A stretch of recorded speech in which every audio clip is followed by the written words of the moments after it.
I know you love earning travel rewards and cash back, and that's why you're going to love Rakuten. With Rakuten, you can earn cash back on everything you need to book your dream trip, hotels, flights, rental cars, experiences, and more, while still booking through your favorite travel sites. And don't worry, cash back can be earned on top of earning the credit card points and the hotel and airline loyalty points that matter most to you, depending on how you make your booking. Plus, with Rakuten, you can also earn cash back on groceries and other purchases like electronics, pet supplies, and more. And the best part, you can join today for free and start earning cash back on top of your travel rewards. Go to Rakuten.com or get the app. That's Rakuten, Rakuten. Rakuten, the most rewarding way to shop. On today's show, sailing, take me away, ba-da-ba-da-ba. Don't know the rest of the words, it doesn't matter, because we're talking about how to sail around the world. This is a show I've been wanting to bring you for a long time, and I've got some of the best experts out there. They've been doing it for over a decade. We're going to talk all about sailing, estimated costs, the best place in the world to learn how to sail, why sailing is such a great way to travel, the dangers of sailing, how to stay safe, and on the mindset side, we talk about life at sea. How does it affect your mind? How does the process of breaking the cycle of regular daily life, working 9 to 5, and then going out onto a boat for months on end, how does that change you? How do you slow down and get into that moment? How time off traveling can help make you a more productive worker, the social life around sailing. So much great stuff in this show.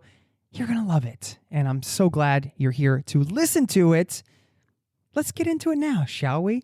Thanks for being here and welcome to the Zero to Travel podcast, my friend.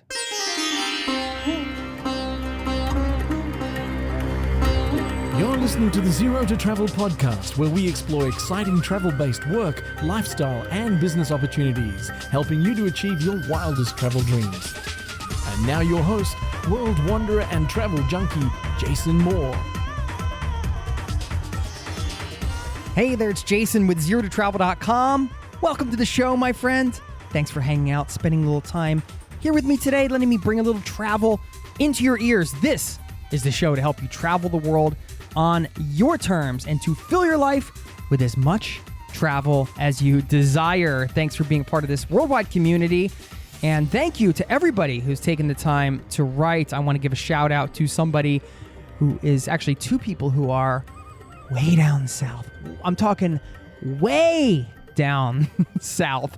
First, don't forget, if you haven't signed up over at ZeroToTravel.com, join our big community email newsletter there, because you're going to get stuff that you don't get on the podcast. If you want to connect with me and the community a little deeper off the podcast, this is a two-way conversation, and I love to keep it that way. And today's show is packed with incredible information, and it's going to get you geeked up on sailing. And one of the most shocking things that I found doing this interview is how quickly you can learn sailing and how accessible it can be in many ways. And if you've been sailing, you're probably already geeked up on it and you're ready to listen to this show. If you've never been, if you don't have your sea legs yet, then you might want to get them after the show. I'm just warning you, because not only all the stuff that I mentioned at the top of the show is packed into this episode, but there's so much more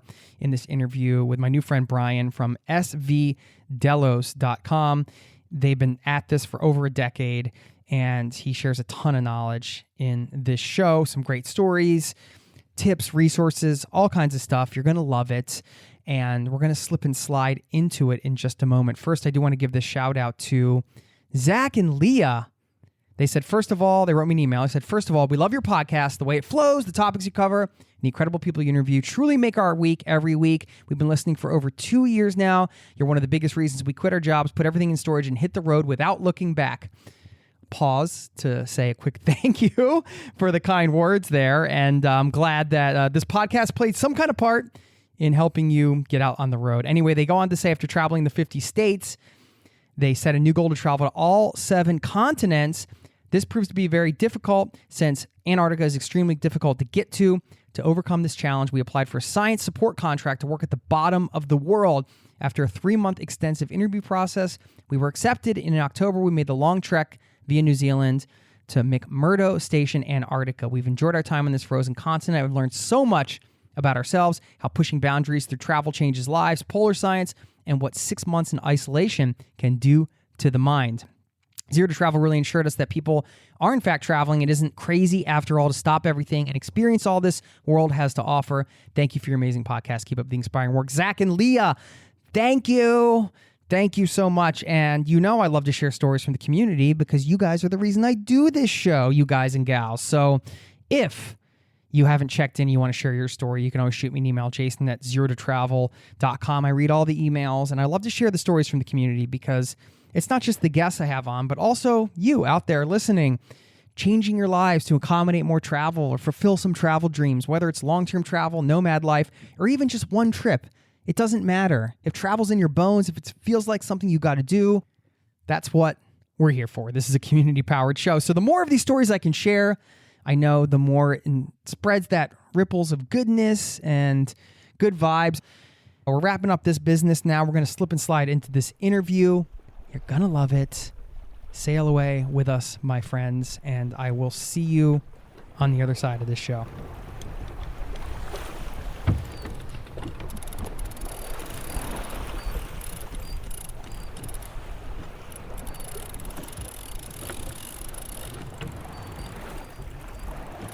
Brian. How are you? Hey, what's up, my man? How are you doing? Good, man. Good. Can you see me okay? Nice to see you. Yeah, and that's a cool T-shirt. Yeah, thank you. Who is my? It says ahoy, but the O is somebody's face. It's basically a crazy man. He was a friend that we met in the South Pacific. Nice. And he was a guy, one of the first things he told us is, I doubt very much that I will live to be 30 years old. Wow. And he was like a day trader, trading the commodities market in Chicago in his 20s. And he got tired of it. He bought like a really cheap sailboat, and he just took off on this hell-bent mission to sail around the world. And he did it in 2.5 years. And then after he was done, he tried to go back to normal life. It didn't really fit into it, and he ended up traveling to India, where he died of typhoid.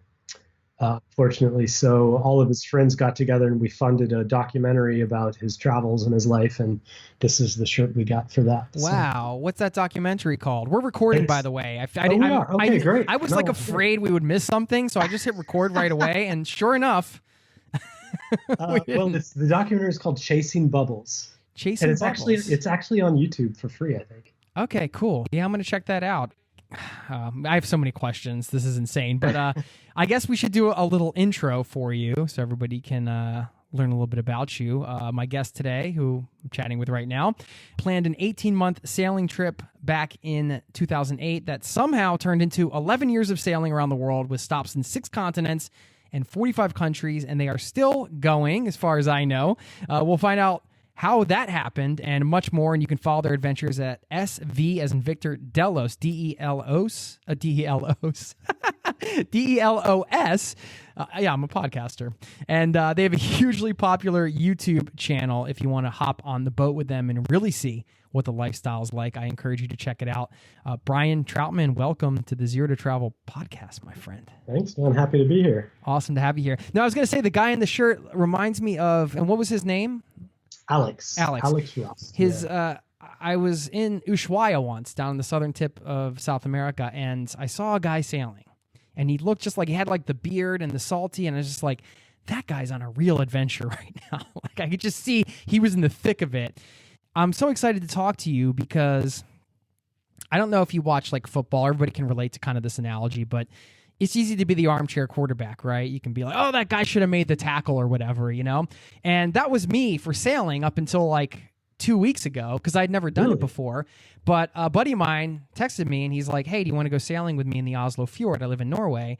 And I was like, yeah, I want to go sailing with you in the Oslo Fjord. So, because I'd never gone sailing before. And this is actually before you guys reached out. So, funny enough, I got the email from you guys, I think like the day after or something. So, it was just like a 2-hour trip and there was barely any wind or anything, but I got to like touch the lines and like wrap things and like move around the boat and get a feel for what sailing is all about. And man, I was pretty instantly hooked. I'm like, this is really cool. And of course, there's the aspects of it being wind powered and it's just some of the stuff that goes along with it. I don't know, there's so much to it. So I'm really excited to chat with you. And I wanted to say first, congratulations on the birth of your daughter.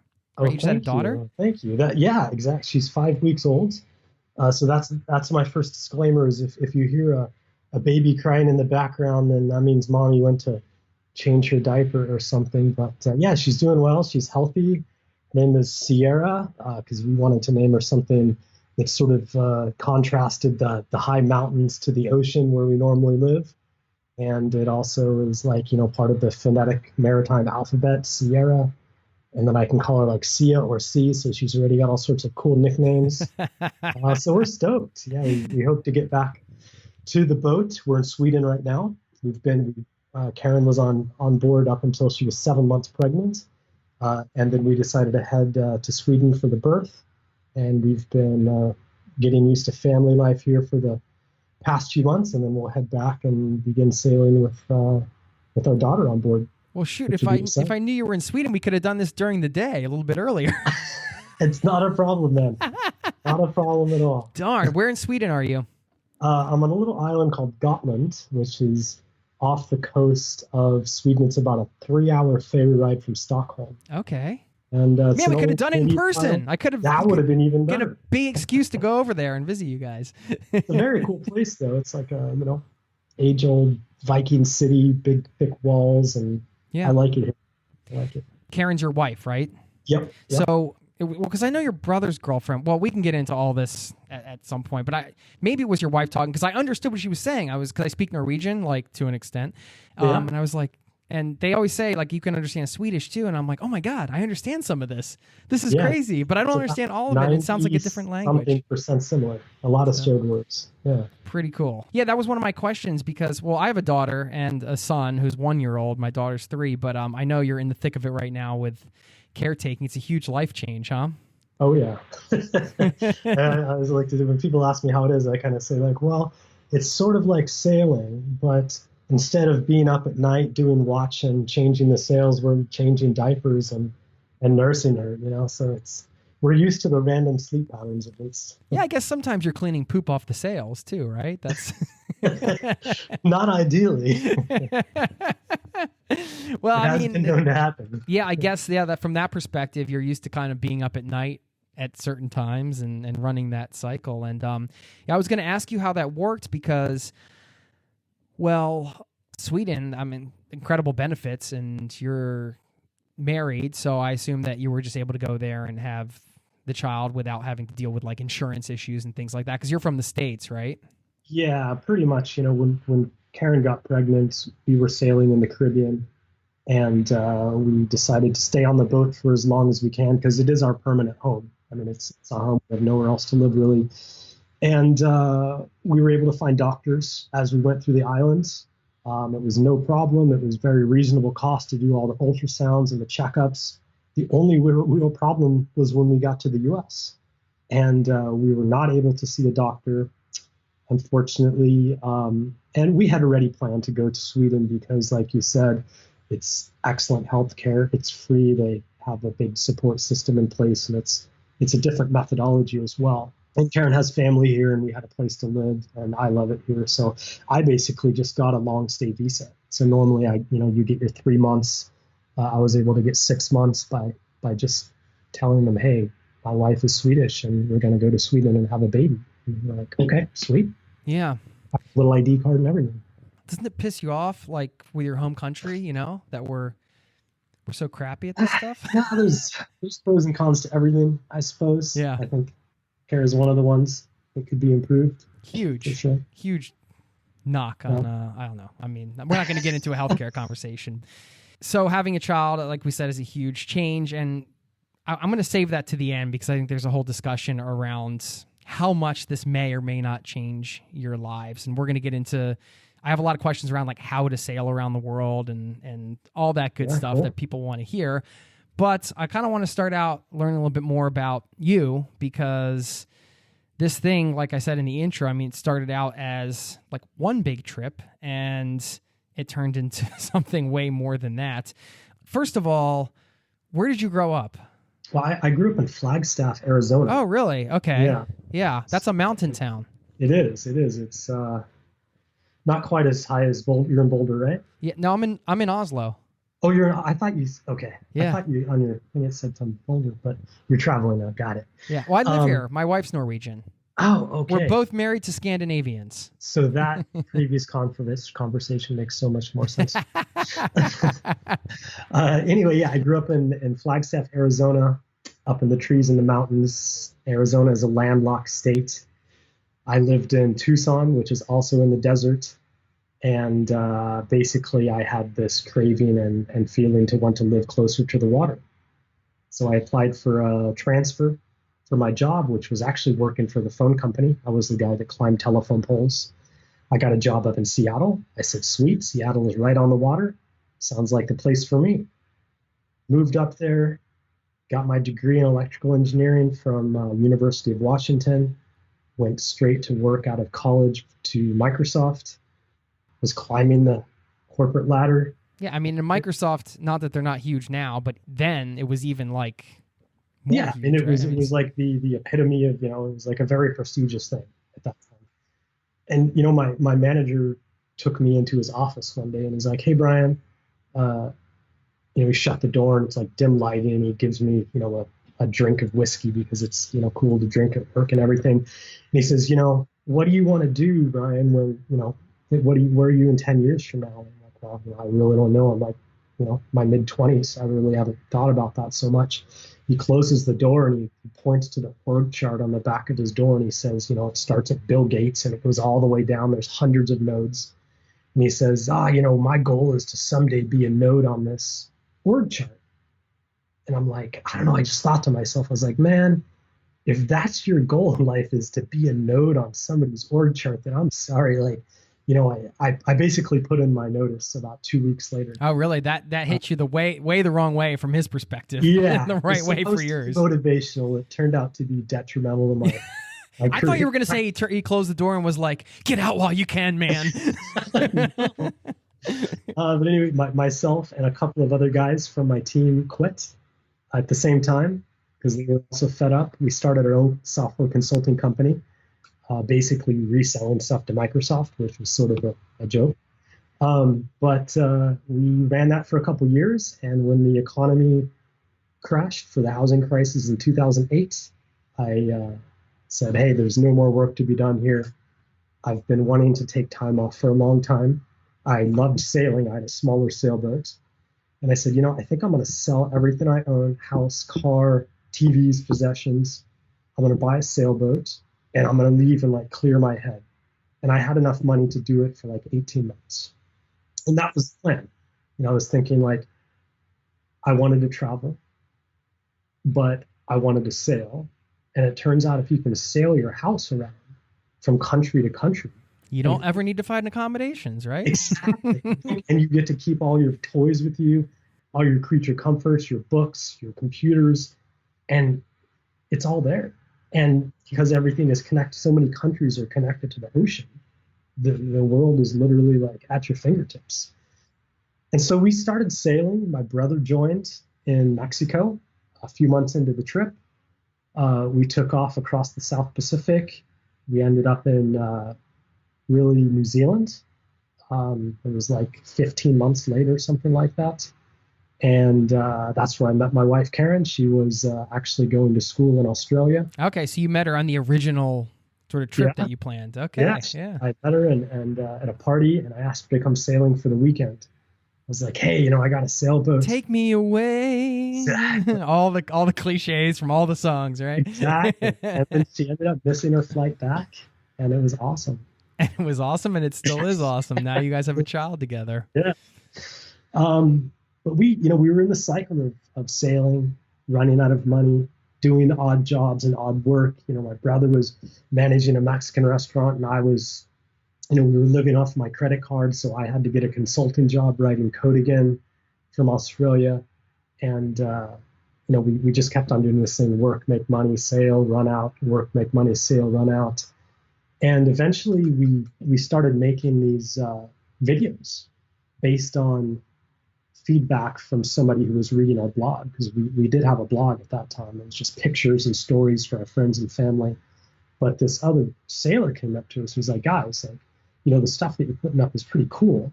What would you think about documenting your lifestyle through videos instead of blogs? And we said, well, Google, here we come. How do I make a video? And we bought a cheap little camcorder and we started making these like basically home movies, right? And people started watching them, and we started getting emails from people, and people were subscribing to the channel. And we were a little bit taken aback at first. We're like, well, why in the hell are people interested in this? Like, what's going on here? And then I read somewhere that you could make money on videos on YouTube. So I enabled monetization, and we made like $1. And I was thinking like, oh, wow, we've made $1. That's pretty great. Now maybe we can try and make $30. So we made a few more videos, and then we were making like $30 a month. And I was like, well, okay, if we can make $300, then we at least have enough to pay for our beer. So that was our goal. And that went on for a little while, and our audience was growing organically during that time. And then we got an email from one of the people watching our videos about a crowdfunding platform named Patreon. And are you familiar with that at all? Yeah. Okay, so you know what it is. It's basically like Kickstarter, but it's for ongoing projects. We created an account there. He said if we created an account, he would be the first person to sign up and pledge to us. And now that is actually what funds most of our travel sustainably. We'll get back to the interview in just a moment. I know you love earning travel rewards and cash back, and that's why you're going to love Rakuten. With Rakuten, you can earn cash back on everything you need to book your dream trip, hotels, flights, rental cars, experiences, and more, while still booking through your favorite travel sites. And don't worry, cash back can be earned on top of earning the credit card points and the hotel and airline loyalty points that matter most to you, depending on how you make your booking. Plus, with Rakuten, you can also earn cash back on groceries and other purchases like electronics, pet supplies, and more. And the best part, you can join today for free and start earning cash back on top of your travel rewards. Go to Rakuten.com or get the app. That's Rakuten, Rakuten. Rakuten, the most rewarding way to shop. Now, back to the show. I'm going to have to rewind because after you decided you didn't want to be the node, you're like, right. The node with the Ghostbusters symbol. I'm just imagining crossing it out. At that point in the story, I always feel like a lot of people are like, well, then I took off to travel, but you took off and just started another company. Well, what kind of software were you building? Like, what was the actual product that you made? Well, it was to do with software development lifecycle stuff. So helping other people write code by managing work items. And it's really, after I did that, I decided I never again want to do something where I have to convince them that they need to buy whatever I'm working on. I want to do something that's fun and sells itself. Yeah, got it. Yeah. And you're doing that. Well, I basically I want to do something I love, and if I love to do it, then it doesn't matter. Like it's all good either way. Well, I think there's really something to that intention, right? Because that was a specific intention you have, and that's where you guys are at now. And I don't feel like you arrive in those places unless you really set an intention towards them. No, absolutely agree. Because if you set an intention towards something, then you are by default changing the energy and the aura around you that's going to attract more of what you want in your life, right? And so that's I think they made a movie about it called The Secret or something like that. Yeah, but that's kind of because it takes work too. You can't just think about it. But I mean, the way I see it is the intention kind of it's that, but it's also it informs your decisions along the way, right? You're like, oh, this particular business idea or this thing doesn't fit into the box of what I actually want, or it's not really a box, but it's not in the direction of what I want. So I'm just going to cast this one to the side. I mean, I feel like it makes decision making a lot easier when it comes to kind of figuring out your life on the road, because that's essentially what you guys were doing. And I think a lot of travelers can relate to that, whether you're sailing, backpacking, living in an RV, whatever. If you're working the odd jobs and you're trying to figure out like the next thing you're going to do to keep traveling, I think it's good to have an intention. And of course, the the way you guys are doing it and sharing. I think it's, of course, inspiring other people, which is a beautiful thing. It also gives you a purpose as well. Right.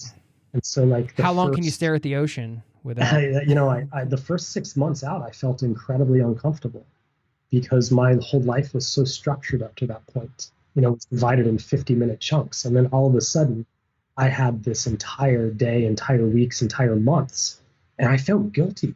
I felt like, what should I be doing right now? And I busied myself doing a lot of things.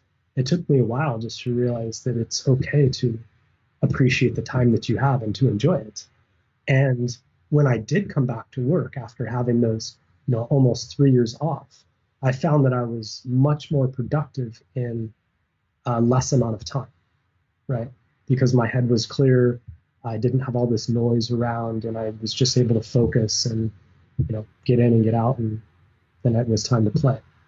What were some of the things that, I know this is really hard to answer because everybody's mind works in a different way, but during that stretch, like, how did you shed the guilt? I think this is a common problem with people coming from the Western mindset, and then all of a sudden you get on the road and you have all this time and you just feel antsy. I remember I went on a trip once with a colleague of mine. I was more in like travel mode then, but he was in work mode, and he was making to-do lists on the beach, and I'm like, what are you making a to-do list for? We don't have anything to do.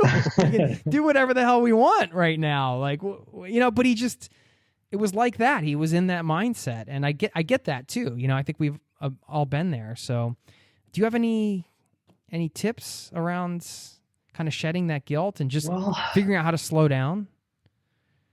I don't know that my tips are very valid. I can only speak from my experience, but what I did, and basically this stems from owning a boat, which is a lot of work, is I poured myself into working on the boat and creating a lot of hobbies for myself. So, initially when all the boat work was done, like imagine, you clean your house and like now it's done, and then you go out and you go running or hiking. I would go scuba diving, and I would go like, snorkeling, and then I would go surfing, and then I would go paddleboarding, and then I would just do all of these things. And then it became to a point where I was like, well, now I'm just going to sit around and read. And that's maybe, I think, the best part about being at sea is because you're actually forced to do nothing, because you're on a boat in the middle of the ocean. Land is 1,000 miles away. There's no internet. There's no connectivity. The only people that you can talk to are those that are with you, your crew. And now I can sit for hours and, stare at a cloud, start on the horizon, and then rise over the horizon and pass over my head, or just look at the waves or listen to music for a bit and then read a bit, and and be relaxed and not feel guilty. Yeah, it's great. I think in this day and age, it's harder than ever to get to that point. Yeah, I think in modern society now, and it's really a brutal realization when we come into port, after we're at sea for like 15 or 20 days. The first thing you want to do is, of course, you want to get off the boat. You want to go into the local bar, meet some people, and have a couple drinks. You go in there and everybody's on their phones. I'm like, well, what's the point of you coming to the bar if everybody's going to sit there and ignore each other? I don't know. Yeah, and you're so disconnected that I think your awareness around that is probably heightened because, no you doubt. said, you're coming off of staring at clouds for hours, and I mean, which sounds like pretty much like paradise right now. It's pretty good. I highly recommend it. Yeah.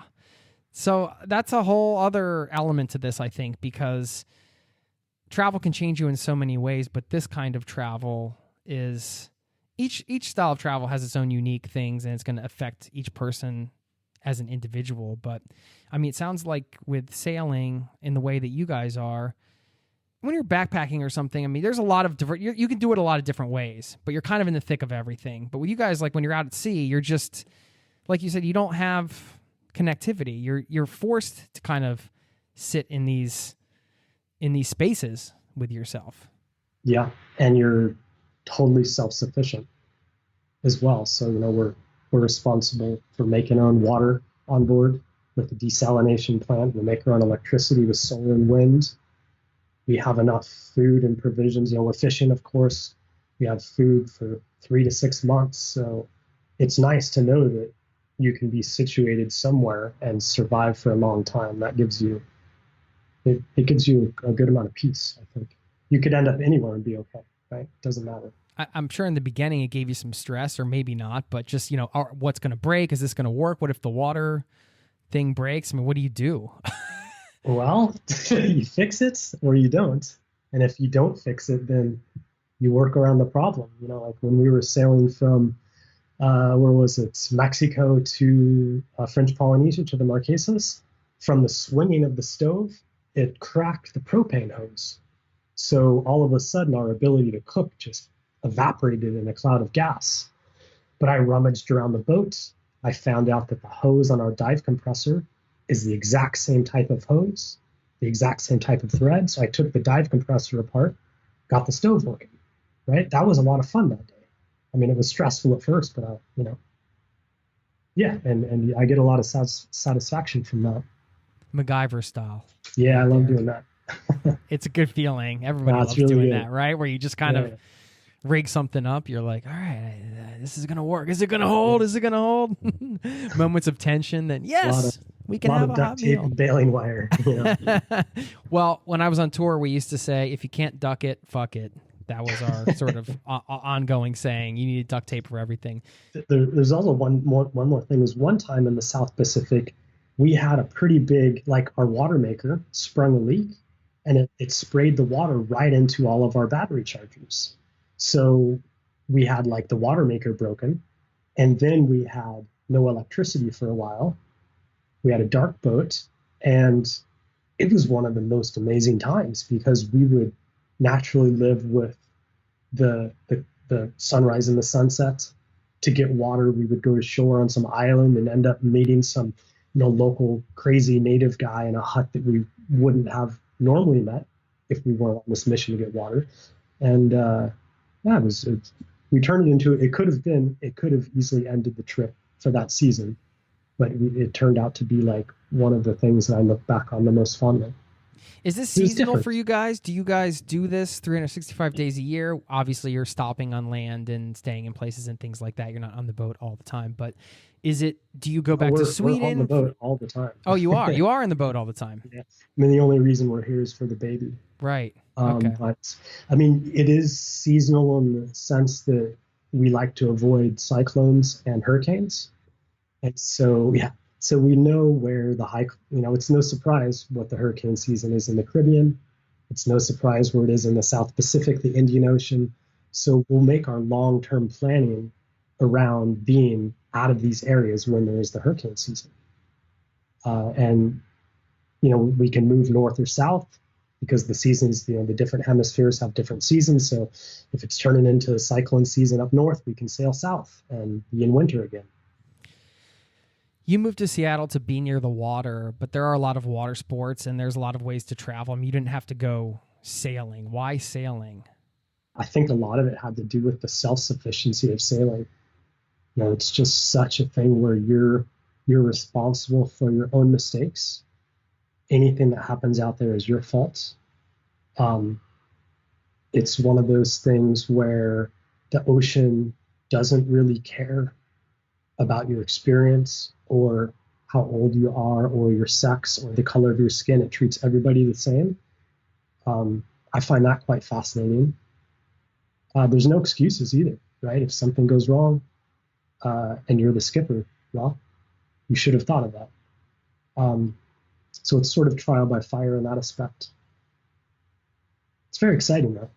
Yeah, and humbling, right? Yeah. Every day. Yeah. You have a constant reminder right in front of you of how small we really are, but in a good way, right? Oh, absolutely. I have gotten pretty seasick before. It's one of the worst feelings in the world.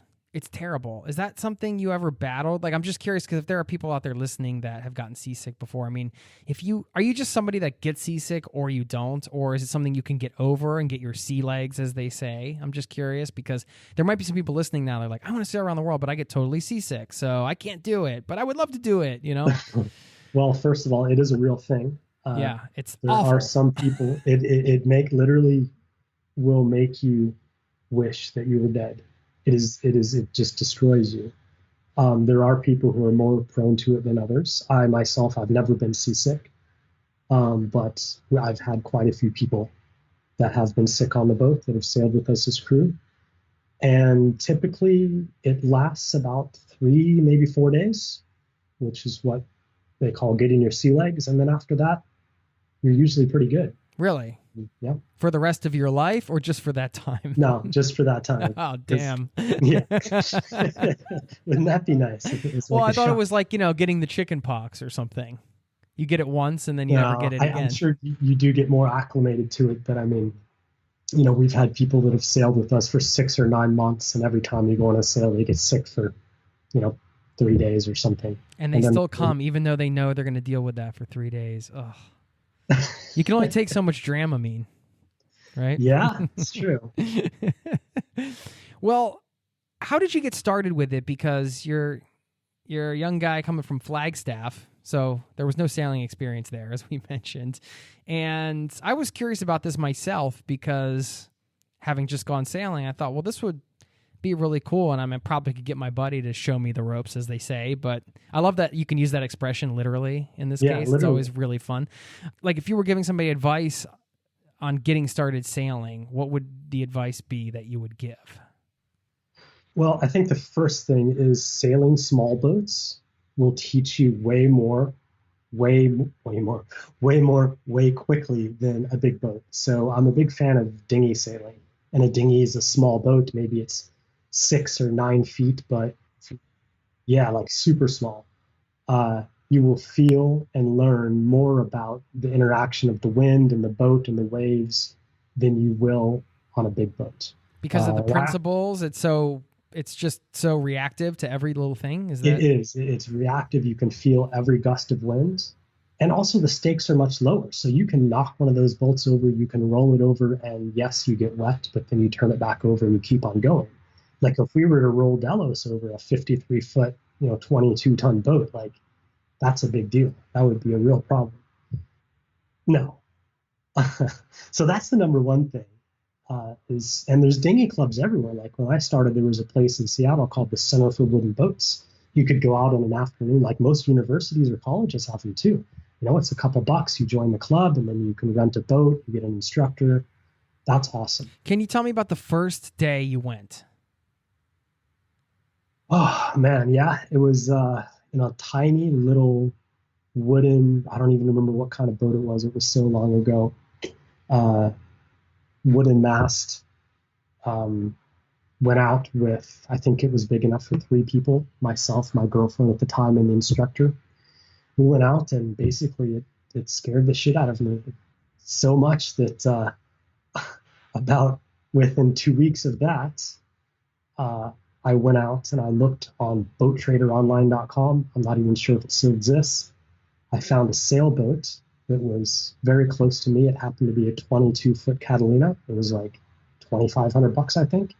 I just bought it. I was like, that's cool. Now I need a boat that I can go do this on my own. Wait, even though you were totally petrified, that made you want to go buy a boat? Yeah, I was petrified and thrilled. It was cool. Okay, yeah. You were getting this sort of rush with the fear being a good thing, kind of chasing the fear a little bit. I just saw it as an incredible challenge.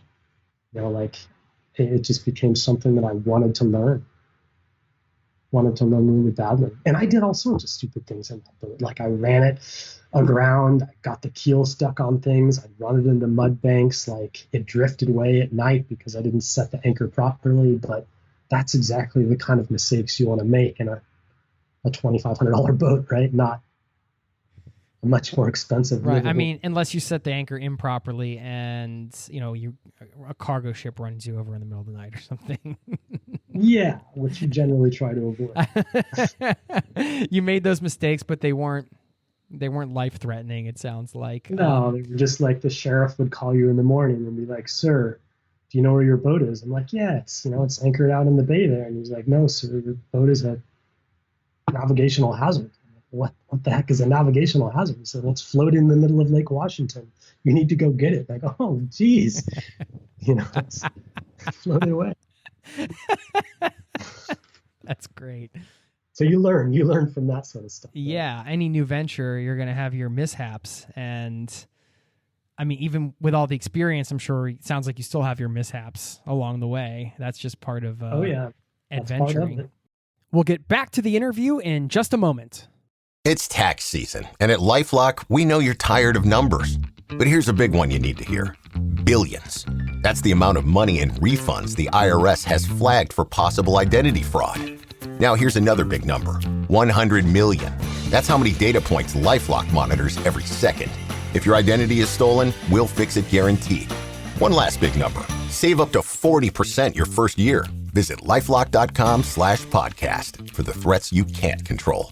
Terms apply. Now, back to the show.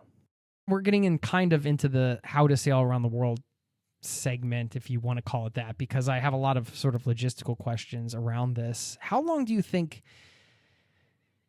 it takes somebody to learn how to sail? And I know it's like amount of hours and time on the water and everything like that, but if like kind of a rough estimate on what you think it would take for somebody to learn how to sail well enough that they could take a trip, like a far trip, not just not like not go around the world. All right, I can go around the world now, but maybe sail from, I don't know, to the San Juan Islands from Seattle or something like that.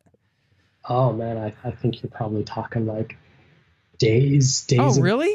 Yeah. Like, you can go to the Caribbean, you can get a ASA sailing course that'll qualify you to charter your own boat in like Really? a week or something like that. Yeah. They teach you everything in a week, and then they'll give you a boat and just let you take it? Yeah.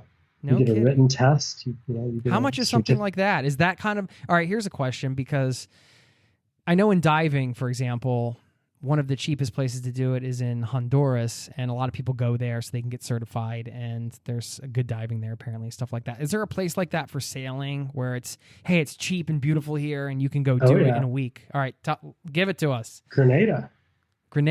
Okay, Grenada. That's the spot? It's a great spot. Beautiful. You can sail from Grenada up into the Grenadines, Tobago Keys. Fantastic sailing, always windy, beautiful anchorages, nice beaches. I think there's like, for a 7-day course, it's like $3,500. Keep in mind, this is including your accommodation and your food. So it's including room and board as well, right, on the boat. And you get some kind of certification that's internationally recognized. Is that? Yeah. So, well, there's two kinds. There's the ASA courses, which is the American Sailing Association, and then there's the Royal Yacht Master stuff. And the Royal Yacht Master is more for, if you're gonna become a delivery skipper, or you want to be trusted with other people's boats, or you want it for insurance to cross an ocean. But if you want to go charter in the Caribbean, the ASA courses are great. It's great. Yeah, they totally accept that. LTD Sailing is a great one. They're our friends in Grenada, run by Chris and Crystal. It's called Living the Dream Sailing, LTD. Okay, that's cool. All right, so you go down there, you spend $3,500 in a week, and then you can get this ASA certification. And how long is that good for? I believe it's a lifetime. I really don't know, but I've never heard of any expiration on it. But you don't need to have something like that to sail around the world, or do you? I don't know how any of that works. Do you need like a driver's license? I'm using air quotes. The answer is it depends on where you're from. Okay. So as That's a U.S. weird. citizen with a U.S. flag boat, there's nothing required. Okay. So I just basically hopped on and left. That just seems crazy. That seems crazy that there's no sort of international kind of rule, right? And the most interesting thing is that, so I'm a U.S. citizen, U.S. flag boat, can pretty much do whatever the hell I want. If I was South African or lived in Australia or New Zealand, then you would have to have a license that they approve of before they'll let you off of coastal waters. So basically, if any other nationalities see an American boat coming towards them, they're like, "Get out of the way!" Depends, maybe. But the other interesting thing is, as a U.S. flag boat, no foreign country can enforce their rules on you. And so we can, I can't sail into South Africa, and they can't prevent me from leaving because I don't have a sailing license, because they have no control over me or my boat. Right. if that makes sense. Okay.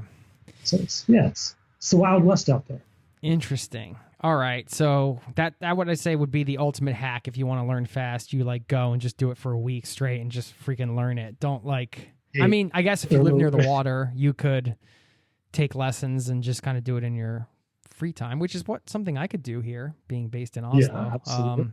Yep. But going to Grenada and doing it in a week sounds more fun. So then you can take a boat and we'll use that as an example. I know there's a lot of places around the world, but to charter a boat and rent a boat for, I don't know, a week and go sailing or whatever, what does it typically cost? Oh man, I don't have an answer to that. I do know that, these boats have 3 or 4 cabins, right? And each cabin can fit 2 people. Oh, okay. So that's why it's such a popular thing, because, let's say it's I don't know, $5 or $6 grand for the week or whatever. You split that up for, between 6 or 8 people or something. Yeah.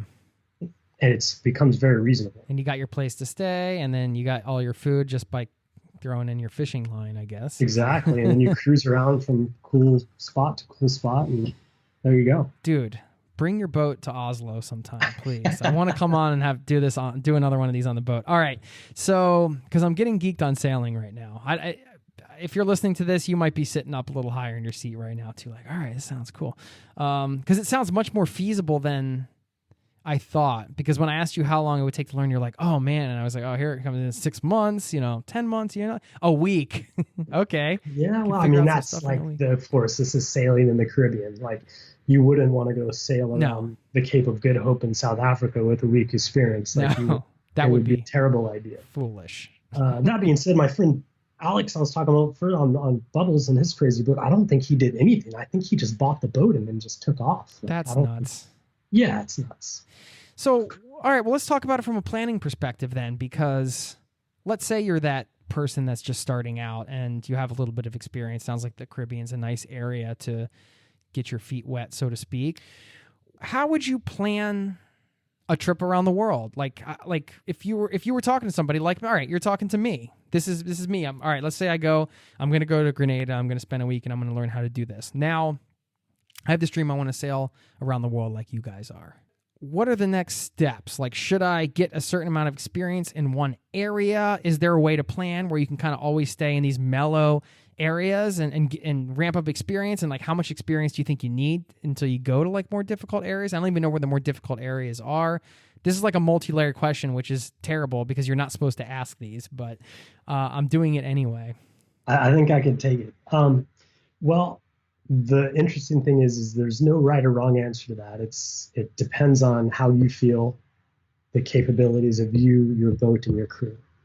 There are definitely more dangerous areas to sail, but there's also predefined routes. And, the most popular route for getting around the world is called the Coconut Milk Run. Coconut Milk Run? The Coconut Milk Run, because it's just a cool you never name. Sail further north to where the coconuts stop growing. You never sail further south to where the coconuts stop growing. You stick to the middle. You keep the wind behind you. You keep the currents behind you, and you just go west, right? And that's the easy way to get around the world. There's actually a book called World Cruising Routes, written by Jimmy Cornell, and in there, or is it Nigel Calder? Now I can't remember. Well, I know the title is World Cruising Routes. It basically lists every route in the world, the best season to go, to have the most optimal wind and currents with you, waypoints you should go to along the way. It's like a traveling guide for a road trip, except it's on the ocean, right? And there's no rest stops. So you really just try to keep the wind behind you, because that's the most comfortable, easiest way to sail. And I really don't think it's that difficult. Of course, there's things that you should be aware of, that you need to watch out for and be alert for. But if you plan your weather, which is now possible because weather forecasting is extremely good. So anybody who just happens to run into a storm randomly means they probably weren't paying attention to the weather, right? That's, you can get 3 and 5 day forecasts. And if you time your sailing with the seasons, then the chances of you being in a revolving tropical storm like a cyclone or hurricane are minimal. Yeah. Um, Do you have an engine where you can get out if, say, like a storm all of a sudden? we do have an engine. She's diesel powered, 68 horsepower. So it's a low horsepower, but it's very high torque, incredibly fuel efficient. And she gives us a range of about 1,000 nautical miles. It's like 1,800 kilometers, I think. Okay. Something like that. I didn't think horses could run that fast on water. Six I think knots. it's So. funny that we still use horsepower. It's like- Yeah. No. Horsepower, and we use knots and feet in boats. Yeah, got it. Horsepower is the best metric out there, though. Yeah, right. You know? 68 horses pulling you through the water. Wow, 68 horses pulling you through the water on your chariot. I think I missed a bunch of layers to your question. I'm sorry. No, that was good. Because I was going to ask you for resources, and of course, you gave us some great ones, and I like the idea of the coconut milk run. I'm going to look that up, and this world cruising there's route actually sounds like a good on resource. if you go to if you just type into Google like SV Delos required reading, and on our website there's a section called practical sailing books, and just about every book that I've talked to you about is a link on there where you could buy it on Amazon or whatever. But there's guides, there's handbooks on telling you. Another great book, if you want to start somewhere, is called The Complete Sailor. That one teaches you the basics of the basics, starting from knots and how to trim your sails, because that stuff can be quite technical, right? Like how to get the most out of your boat. Yeah. How long did it take you to get comfortable where you weren't nervous going out on the water? Never. I'm still nervous every Really? time. Yeah. Every passage we leave on, I still get a little bit of butterflies in my stomach. It's not something to take lightly, for sure. I mean, it's No, and I'm not really scared of the ocean, but I'm very respectful because I've seen the power that the ocean can have. And I think if you stop being, at least having that respect, then you're getting sort of cocky, and that's when we're going to get knocked around. How does it work when you want to visit a place and you're getting into port? I mean, do you have to call ahead and reserve a parking space? You're going to popular ports. I mean, how does that all work? Well, it also depends on countries. Some countries are super easy. Some are not. Coming into Australia, you need to do an advance notice of arrival. So you need to tell them at least 3 days before you're going to get there, which means if you have a satellite phone, you email them. You email the government when you're at sea with your passport details and all that. Some countries like the US, you just basically rock up. Most countries are like that. Brazil, South Africa, all through the Caribbean. And you never go through immigration or anything? No, you do. You do exactly the same thing that you do when you arrive from the plane. You still clear immigration. You still clear customs. Sometimes there's an additional step of quarantine or health control. The difference is it's not organized for you. So you have to go find the office. You have to look up the rules in advance.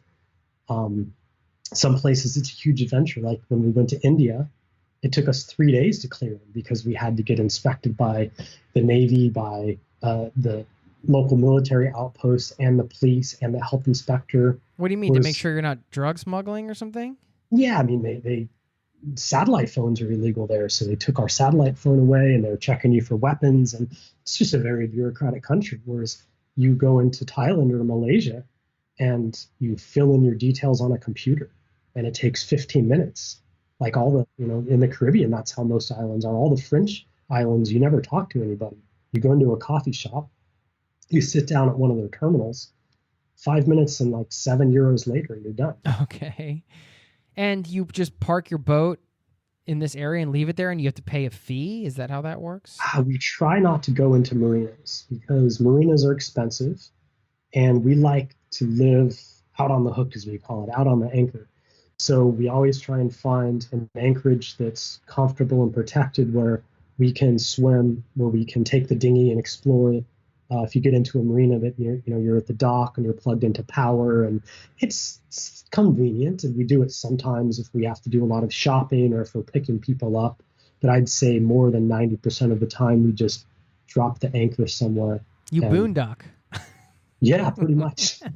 That's the RV It's term, common- but you're doing it with Common practice. What did you call it? What's the sailing term? It's living on the hook, setting the hook. Living on the hook. Okay, so you just have to park close enough, obviously in a place where the boat is sheltered and safe, but also so you can swim in or take a dinghy. Do you have a dinghy with you? Is that? Yeah. I mean, we have a dinghy. It's pretty badass, actually. It's got a 25 horsepower engine on it. We can wakeboard and pull tubes around with it. Some people have smaller ones, but the dinghy is your car when you're cruising. And so, like, you don't want to be like not able to go to land or go shopping because the wind is blowing 20 knots. You want to be able to get there. And so we invested in a good dinghy, and it's well worth it. Okay. And then you just park that thing on the pull up on the beach and just like, I'm just going to leave my dinghy here going to land. Depends. In Really? Some places we do that. In some places there's a little dock, like, restaurants and bars love sailors because they get like business. to drink and Right. they get business. So in the Caribbean, they often have docks where you can pull up and, you can lock your dinghy up or you can take your chances and leave it. Some places it's totally safe to leave your dinghy. Nobody would ever mess with it. In some places you give a kid $1 to watch it for the day. Okay. All over the place. Yeah, I was going to ask you about safety because if you're coming on land and you're just leaving your boat somewhere, is that dangerous? There must be some times when you guys spend nights in hotels on land because you want to hang out and do different things. Yeah, very rarely. Really? Okay. Yeah, very rarely. Always living off the hook or on the hook? Always living on the hook. On the hook. Yeah, not off the hook. And off the hook. Off the hook in the clubs, on the hook at the... No. It is similar to if you were to go into a city, you wouldn't park your car in a terrible neighborhood where you'd be afraid to leave it for fear that it would be broken into and stolen. Right, but that I can kind of look around and make a judgment call, but you're just looking at the ocean, right? You can get a vibe for a place pretty quickly by the way people are looking at you when you come in, if there's other boats around, what you've heard about the place, Yeah. Okay. where you are. Places get a reputation. I'm sure there's a lot of chatter amongst the sailors, like where to go, where not to go. Hugely. There's Facebook groups, there's message boards, there's informal messages sent by email. We've been boarded 3 times at night, which is basically like a home invasion. Really? Once in 3 the Solomon times? Islands. Quite a lot. Over the course of 10 years. All right, let's hear it. What happened? And I got robbed more in my office in Seattle in like 3 years. Really? Yeah, crazy. But yeah, first time in Solomon's, we were sitting there. I woke up 3:34 in the morning, see somebody outside on the deck of the boat trying to pull open our lockers and steal a bunch of dive gear.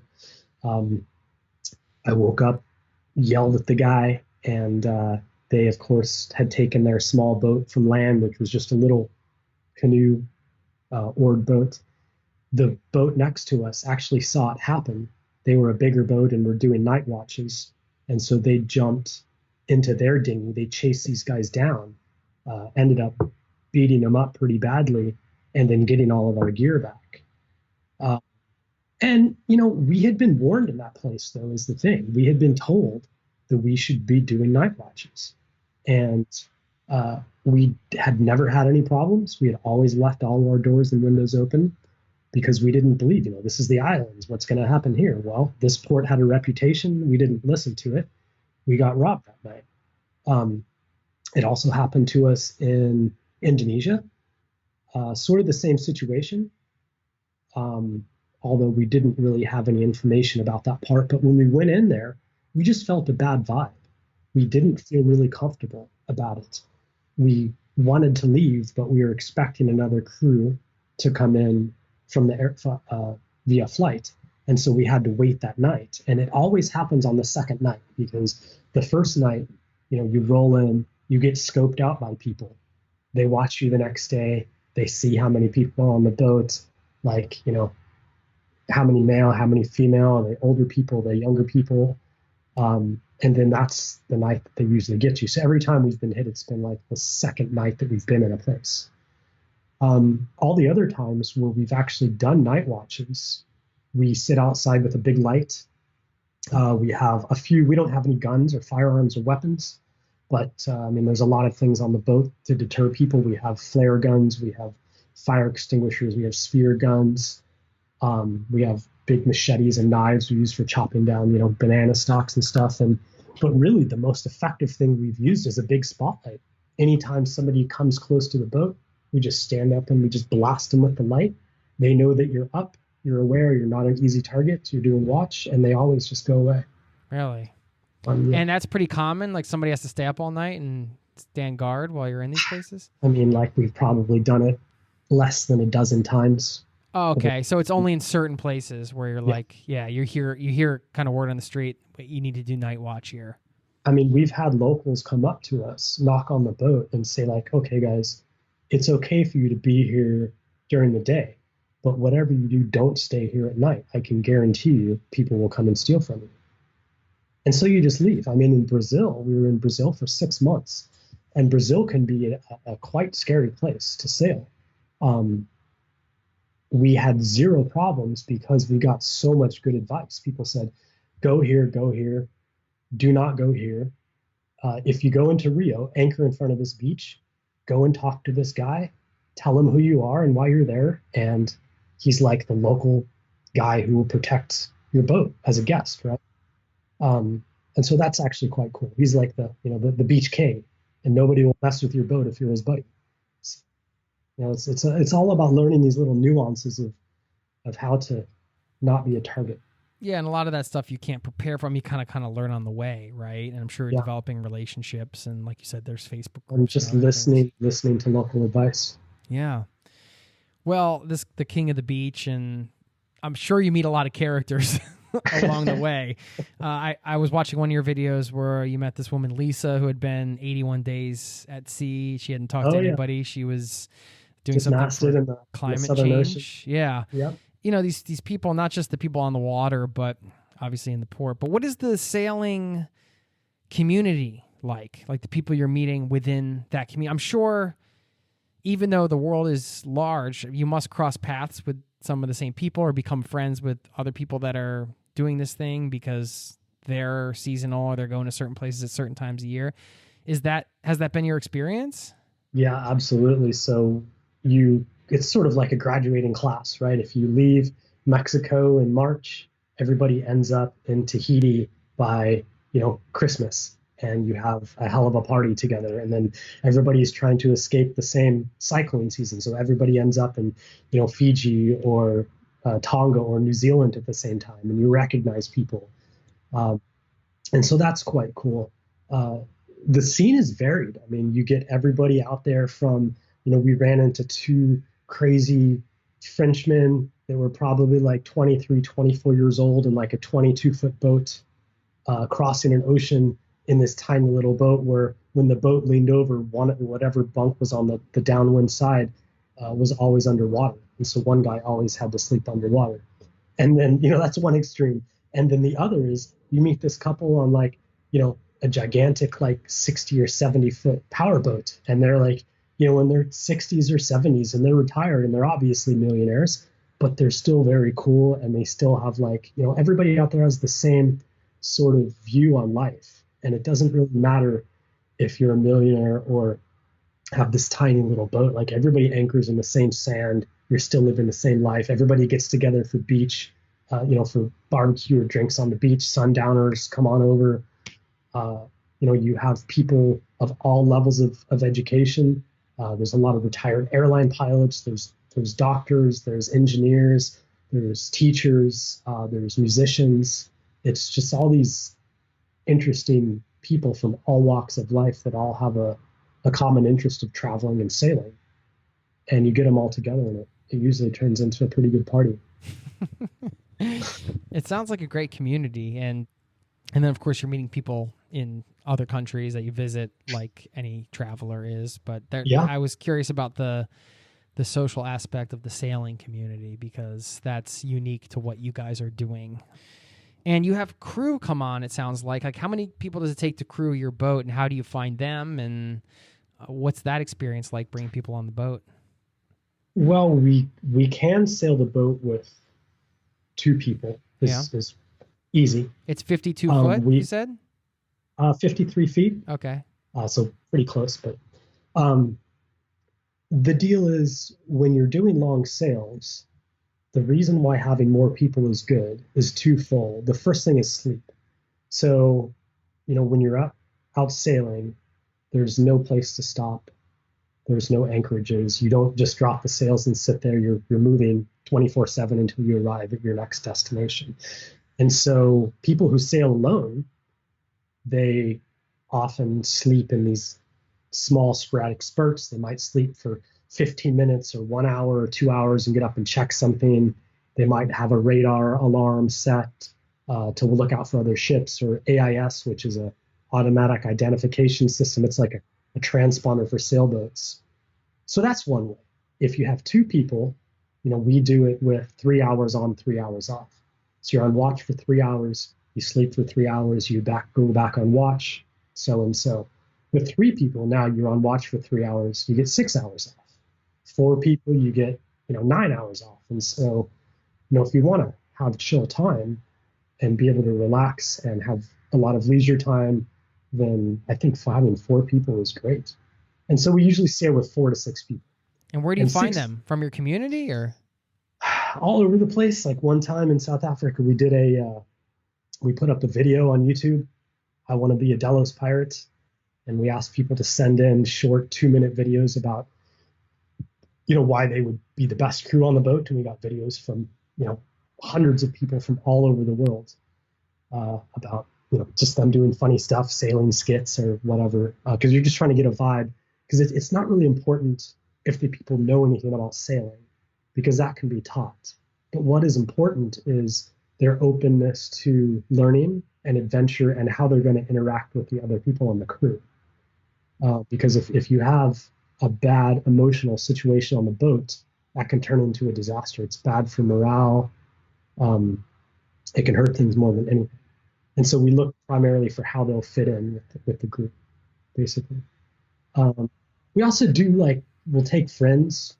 If we meet somebody crazy in one island and, a backpacker or something. And hey, you want to come with us?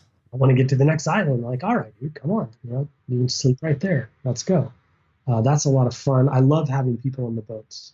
I love seeing how people get entranced by learning to sail and the sailing lifestyle. And, when somebody first learns something about, oh, well, that's why you pull on that sheet to trim the sail that way, and then the boat goes faster. And they'll look in their eyes. It's like, oh, that's something I really like. That's cool. It's just another rewarding element of what you're doing. Yeah. Is that aspect absolutely. too. So many things around it. If you're leaving Sweden, and I mean, I got 2 kids. I don't know if I could sneak away, but if you think I might be a fit for the crew, just putting it out there, I'll put you in the next pirate competition we have. Have you submit a video? What are the longest stretches you guys have done? I think the longest miles-wise was from Puerto Vallarta in Mexico to Kivaoa in the Marquesas. That was 21 days. That's a lot of work. Yeah, I mean, pretty long period of time. It's there's 3 of us on board though, so we got to adjust. You always get adjusted to the schedule. It's really tough for the first 3 or 4 days for everybody, because you're getting used to the motion of the boat. You're getting used to a different sleep cycle, different pattern, watch schedules. But then after that, you really get into the groove. And, it's very rare that we end a sail and are happy that it was over. Usually everybody on board is like, oh man, I could use another few days or another week or something out here. But our average sail is probably 10 to 15 days. In my very, very, very short experience of a couple hours on the Oslo Fjord, I did find that it was a very zen activity. That was kind of the thing that appealed. Do I really have to shoot a video and send it to you to apply, man? I mean, we're right here. Crying out loud. I'm kidding. All right, so people are wondering about cost, I'm sure, and this is like anything with travel, that you can be the millionaires and spend probably a lot of money, or you can be the budget traveler and be sleeping underwater, or you could be somewhere in between.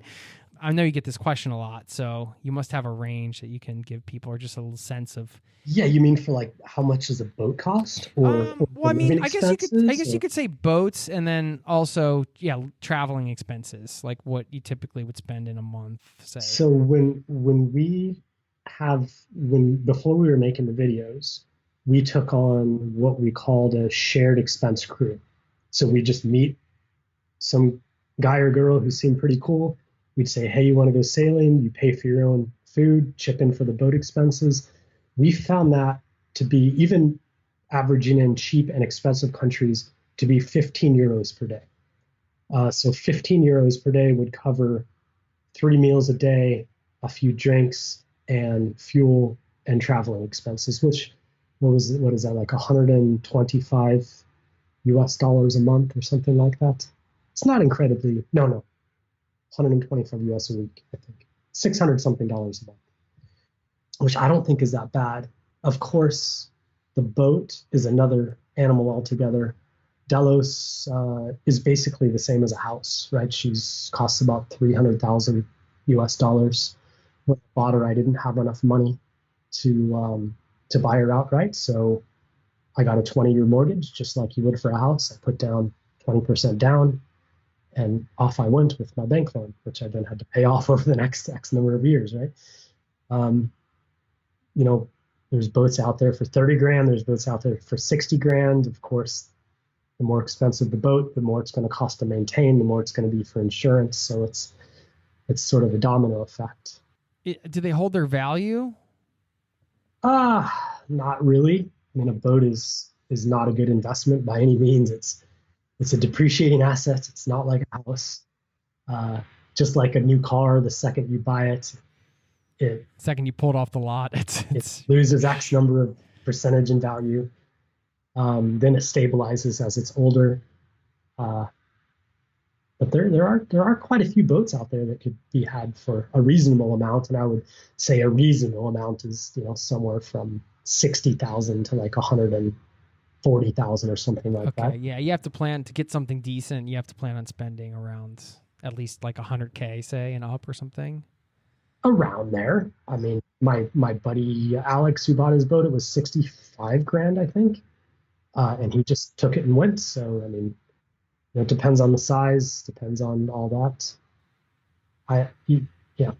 Yeah.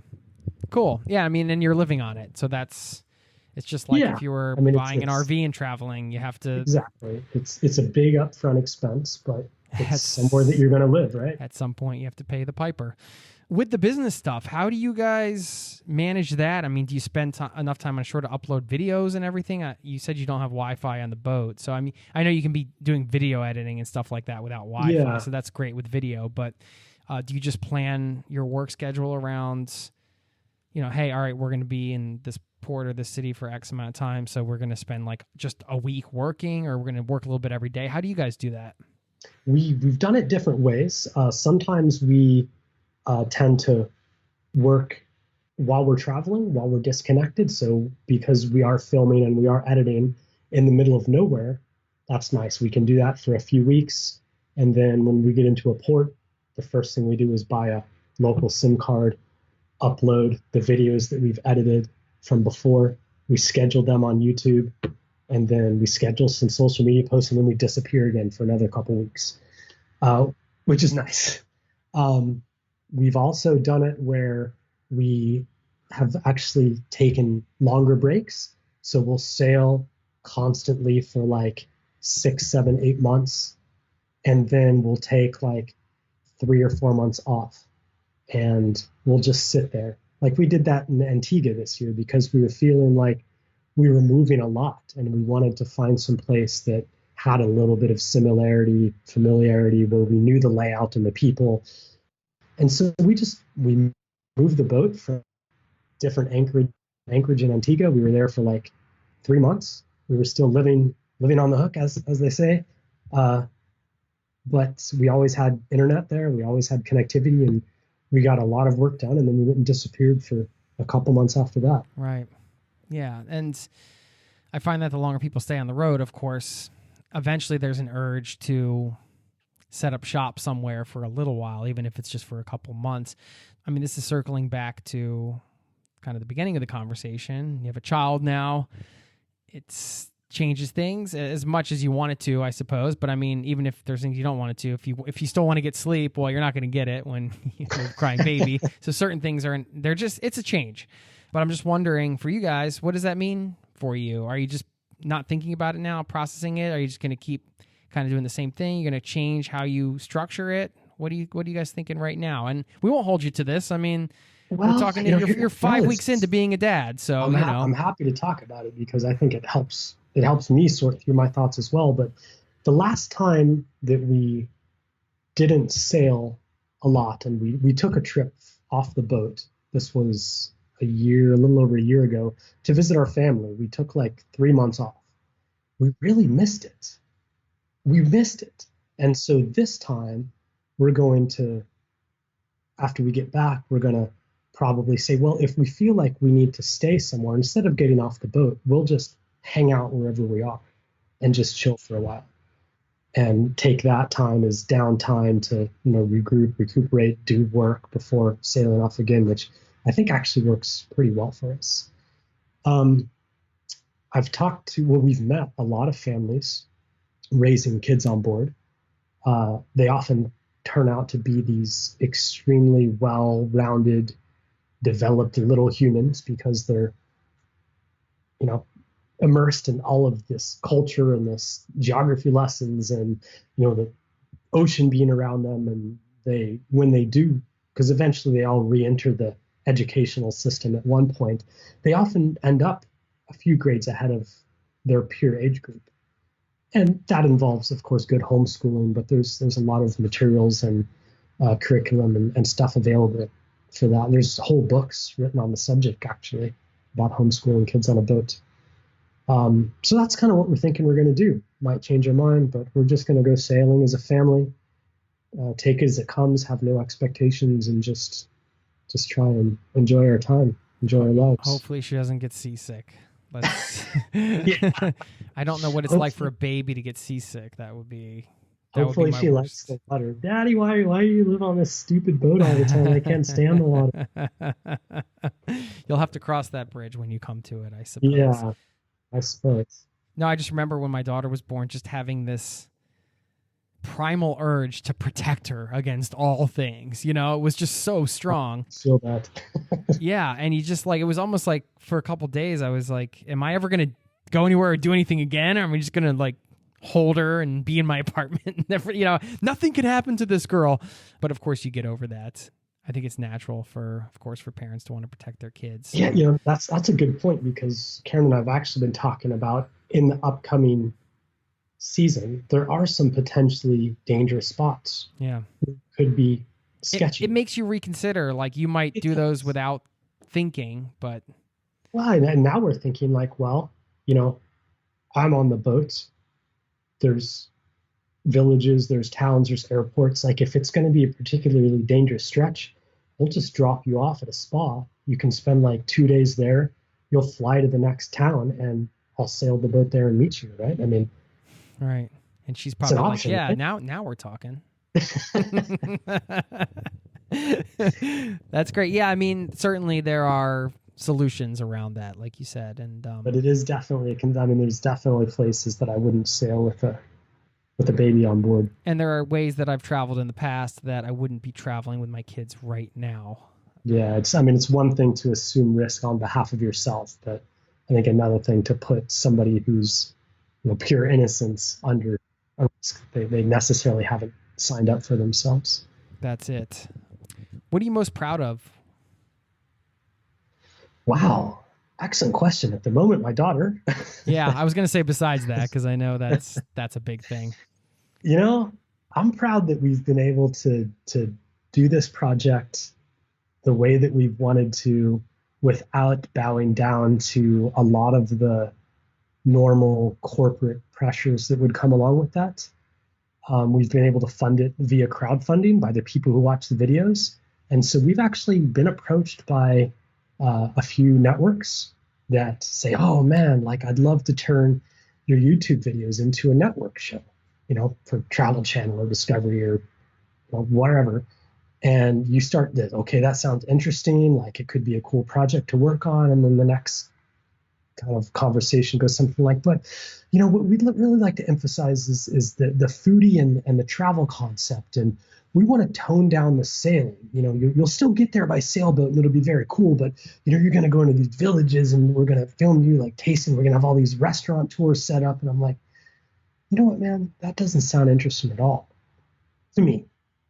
And luckily we've been able to manage to find a way to do the project without having to change what we want to do and still make a living. So that's definitely what I'm very proud of. Good for you guys to stand with your values around that, because a lot of travelers would jump at the chance to host a travel show on the Travel Channel or something. Right, like it's a great thing, but I think I didn't start sailing for the money. Right. And if I was in it for the money, I would have stayed in software development, because there's a lot more money in software development than sailing around the world, right? So to me, it's about preserving a lifestyle. It's a lifestyle business. It turns out when you stay with something that you enjoy, you can find a way to make a living at it, I feel. No, absolutely. Absolutely. And that's inspiring on many levels. And everything you guys are doing is, I'm a fan. So, thank you for taking the time to come on and share your story. And my last question is this: do you ever get tired of seafood? Yes. There are some times when I crave a cheeseburger like you wouldn't imagine, or even a tomato or a freaking avocado. You know what it's like to go without an avocado for like 3 or 4 months? It's terrible. It's like you get into port and you're like, give me the cheeseburger with avocado. Just take the tomato and just what I want. I'm just gonna chow it down. Yeah. I appreciate your time, and congratulations once again, Brian, on Sierra and everything you guys have going on. And let me know if you come through Norway. I'm over here, not too far from you guys. It'd be great to meet up in person at some point. We can do a part 2 on the boat. Definitely. Well, thanks for your time, man. Okay. All right, cheers. Take care. Bye.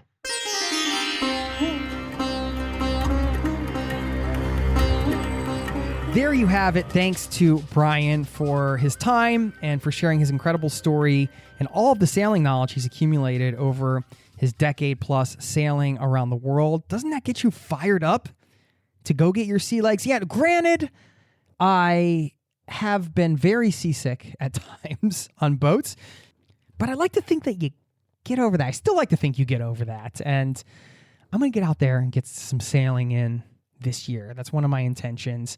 Like I said at the top of the show, I got a buddy who sails here, and maybe we can get out there a little more and explore. This is a very fascinating way to travel. I'm fascinated by it anyway, and I also love anything that's giving us a chance to cut down on our carbon output and be more environmentally friendly and travel in a slower way. Slow travel is such a beautiful way to travel, such a great way to see the world.